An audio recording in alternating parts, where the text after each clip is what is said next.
Hello and welcome back to Analog Comics. And you're also welcome to my first part of What Happened series. This is actually a series that I wish to be short. It would be best if this would be the last part of it. And it would also be fitting because this is about comics. I think it's more about comic series that never really happened. Something happened to them, and once you read it, the biggest question you have after reading the series is what happened.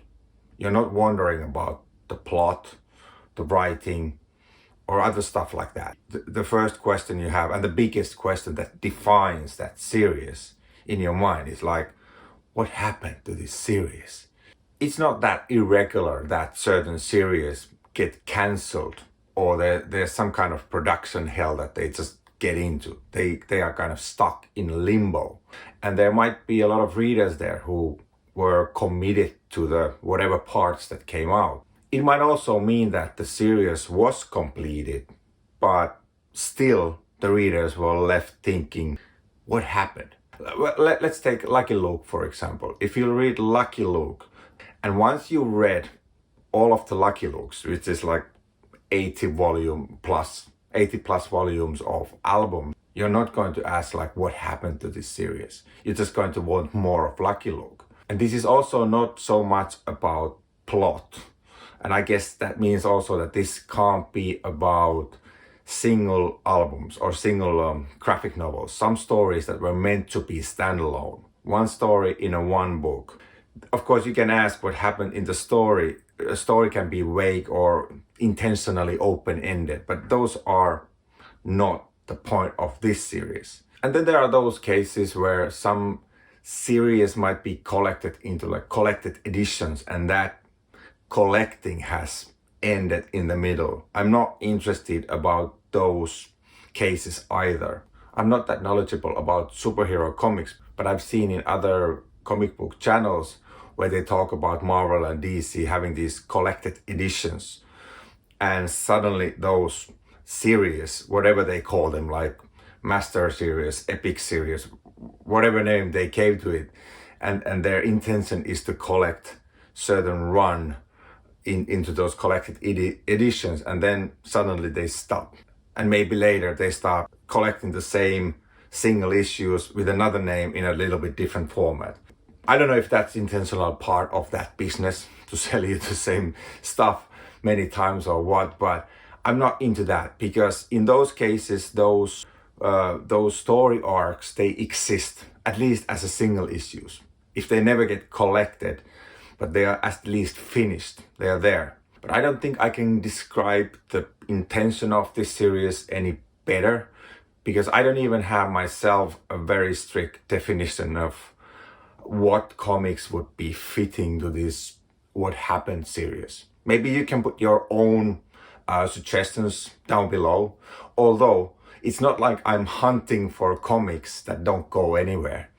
I'm not going to be intentionally buying them. The idea for this video came because lately I've been kind of reacquainted with my old collection, which consists mostly of European comics, and I've been getting into them heavily. In fact, so heavily that I have my to-read pile of new comics that I don't really get that read. Because I found myself reading the older comics, but you know, that's okay. I just do whatever feels good. And as I was going through those old comics, I stumbled on Drowntown, and I started wondering, you know, whatever happened to Drowntown? It says book one, and I haven't seen anything since. So me working as a detective for comics that didn't go anywhere, my first case is Drowntown. And also very fittingly, it's also a kind of detective comics in a noir style. And being a detective story, it's full of intrigue, conspiracy, murder and revenge. This book also spices the story with sci-fi's dystopian layer on it, with hover bikes and corporate villains and a population of genetically engineered kind of animals, characters, you know, beasts, whatever you call them. This book came out 2013, 10 years ago. And I still remember when I bought this and why I bought this. I didn't even get to look at the pages inside before I made a decision. Of course, the first thing that caught my eye on the shelf in a comic book store was the cover. Quite simplistic, but still it gave me an idea of the art style, which to my eye looks very pleasing. So I looked at the cover, this massive, like tank size character here. He had this stupid kind of Hawaiian shirt with palm trees, and those trees, they gradually kind of change into these wind turbines. I just like the idea how it's done. And then the hover bikes, just something there that caught my eye. Then I opened the book end.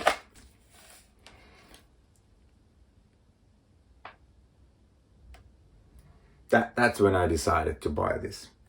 This is also a panel from inside the book, but it's overlaid with other panels, text box and so on. But for me, that was wow. Like the camera is halfway under the water, and I really liked, I'm a sucker for these things. But also what I see above the water, this dystopian London. It's obviously London, as there's Big Ben there. Very sci-fi, high tower buildings there, and people driving with hover bikes. I also like the feeling of movement. It's very kinetic in a way. And of course the bookend is matte surface paper, but when you turn it to inside of it, the same can be seen in a very high quality glossy paper. And then the colors come out differently. And there was something about, it was almost like Simon Bisley. Something there that hints to that direction. In short, the story is about this character, Noir-style, a former some kind of policeman, but now he's doing more of a bodyguard work.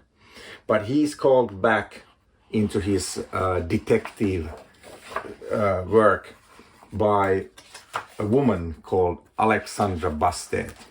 Alexandra is also called the Empress of the Nile, and she is, as I gather from the first volume, she's one of the most powerful women or human beings on the planet. So we are already in the deep end of the noir tropes. So she calls Mr. Noir back to do his business as a detective. And in fact, she doesn't give him a lot of choice, to be honest. And very fittingly, the mission she gives Mr. Noir is he has to find out who she is, because she doesn't remember anything of her past. She does remember coming out of this dirty water of London 17 years ago, but she doesn't remember anything else that happened before that. And she wants this detective to find out who she was. Oh, and by the way, in this particular video, I'm not going to be very careful with spoilers, as I'm going to be talking only about one book, which was meant to be a series, but didn't go anywhere. And although I quite like it a lot, and I have read it more than once, I can't recommend it to anyone. So just so you know that this is the premise of this video. Drowntown has two plot lines running through it. First one is the one that I mentioned.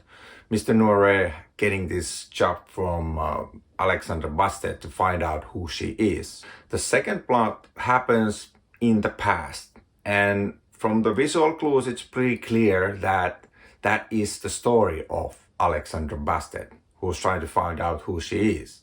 So we as a reader, we already see. And in that story, her name is Gina. So that must be her original real name. She's working as a hoverbike rider, taking very important parcels from place A to B. And it seems to be a very dangerous job, as there are other hoverbike riders trying to steal those packages because they know that it might be important and valuable content. So that brings in a lot of action also, and a lot of hoverbike chases.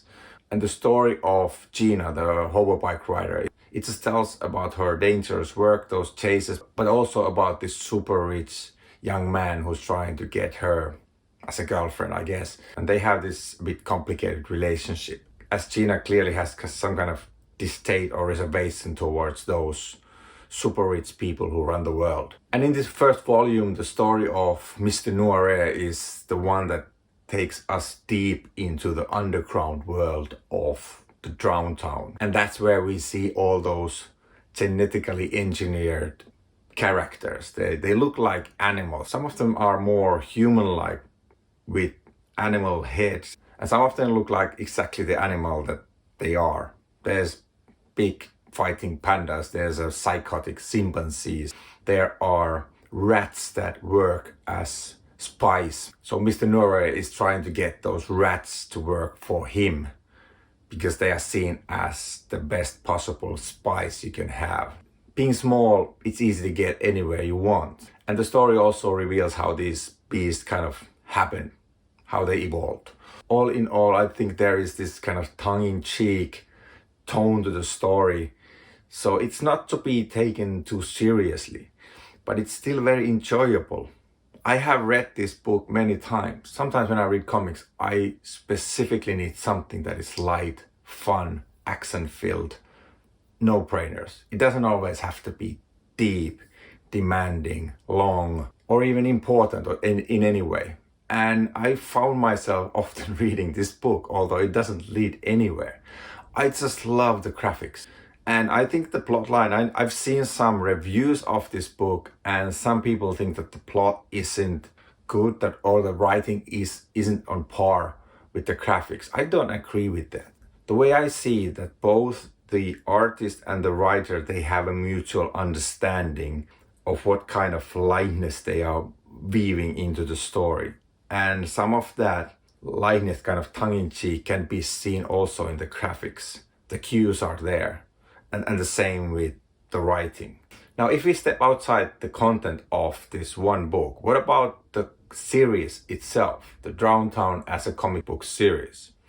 There's only one book out that was published in 2013. And now, well, it's 10 years ago. The writer Robbie Morrison and the artist Tim Murray, they are both from UK. The publisher of this book is Jonathan Cape, and that's a London-based publisher. So we are very much in a UK territory now.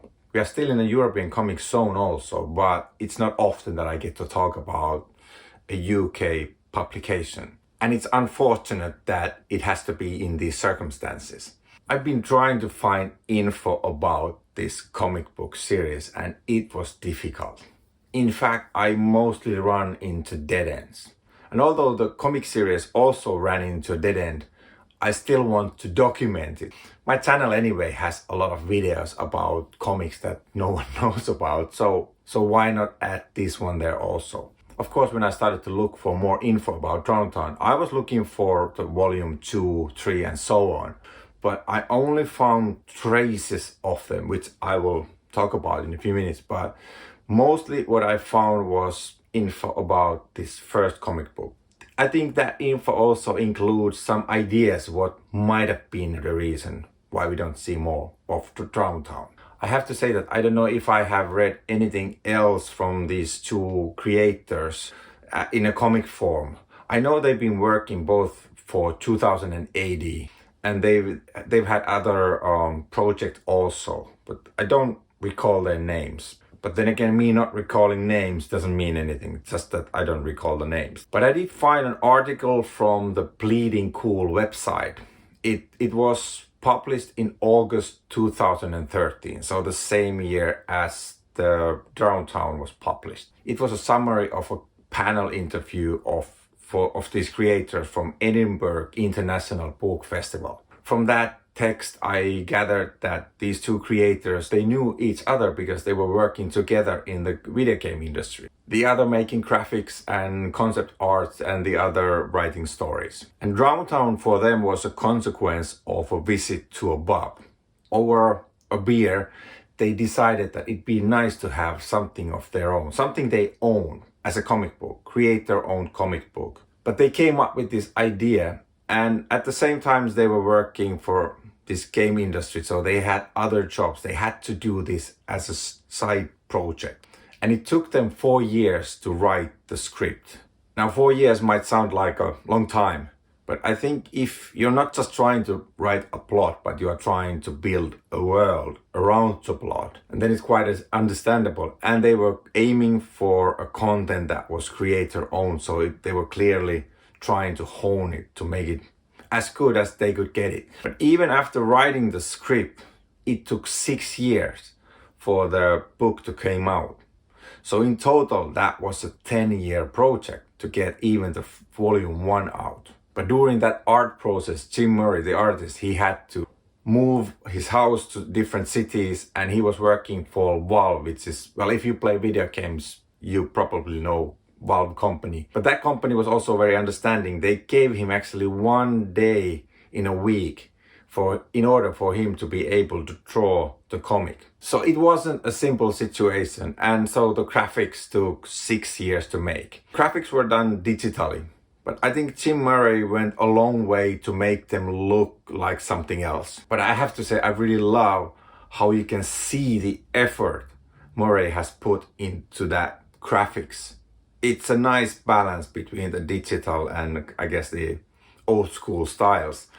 And at the same time, if you're familiar with Simon Bisley's art, it's impossible not to make the comparison here and there. Now, that discussion panel was about this volume 1. And of course, in the panel, they were asked, what about the next books? And what they said is quite surprising, because they said that the volume 2 should be ready in less than a year.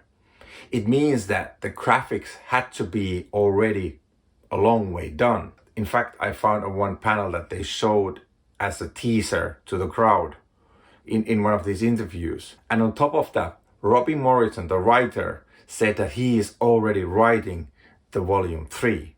They were asked also if there are plans after the volume 3, and they said that maybe. So from that, I gathered that this whole Drowntown story arc, at least the first story arc, would be 3 volumes. And I guess this is the fun part, because I have to make a picture from these clues, and I don't have the facts. I just have to kind of build a picture and think that this is the truth. The creators were also asked why they took this project to Jonathan Cape. And they say that they took it there because they were the most interested of the project. I mean, that's a nice sentence, but if you think of it, that can mean anything. It can mean that they were offering the most money or the most support after the publication, or the people talking to them were very excited, more excited than some other company's representative. Or maybe when they met, they had more soda and sweet buns on the table than the other companies. You know, it can mean anything.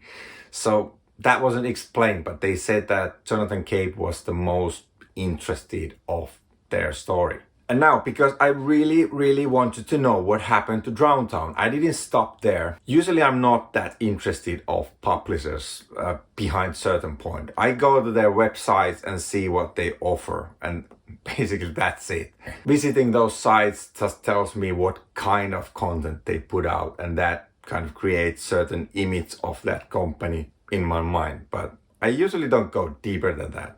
I don't know, and usually don't even want to know, who owns them, who finances them, how they distribute their books. You know, all that business stuff that happens behind the scene. I just read the comics. So this time I went a bit further than I like to. And I Googled more info about Drowntown, and I found their info from the Vintage Publishing's website. And Drowntown was listed there as one of their books, but still just volume 1. And there was no mention that, by the way, this doesn't go anywhere. And then I did something that I didn't thought I'd do, because I sent them an email. I asked them, okay, what about Drowntown? What happened to Drowntown? But I never got an answer from the Vintage Publishing.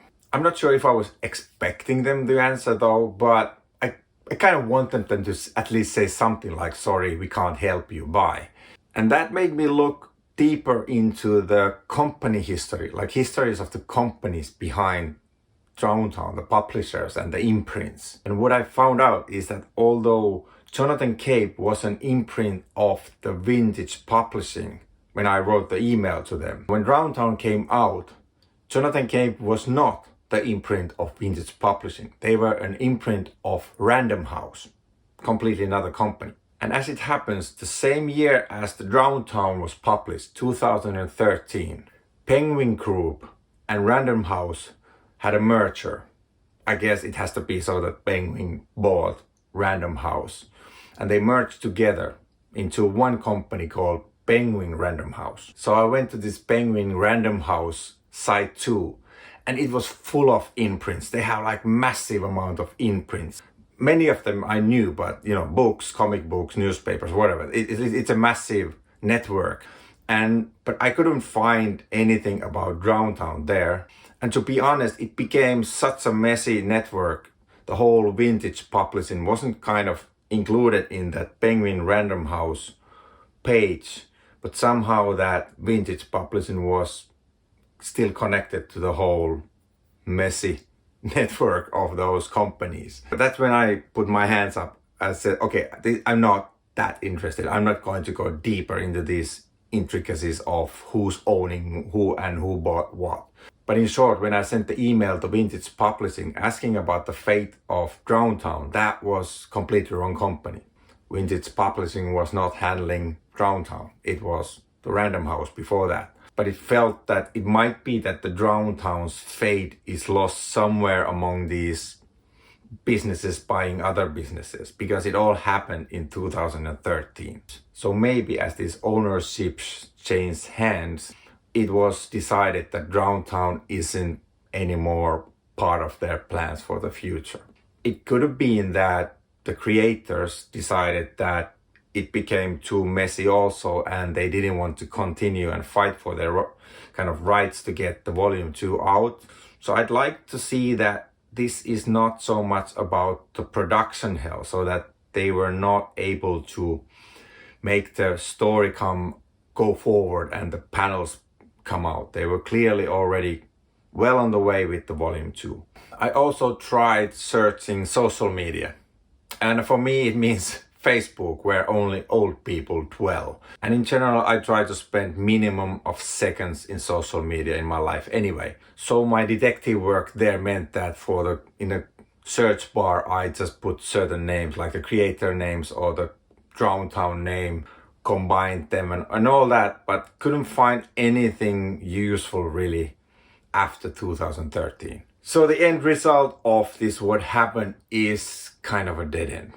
I didn't find anything conclusive. If I'd have to put my guess on it, I say that it has to do something with those companies merging and, you know, maybe rights changing hands, something along there. As all those happened in 2013, I thought that this is too much of a coincidence, that could be the thing. Now, because this is a dead end and this is also internet, I would love if there's someone watching this knowing more, or maybe someone watching is more talented at searching stuff from internet, whether it be social media, Google, whatever.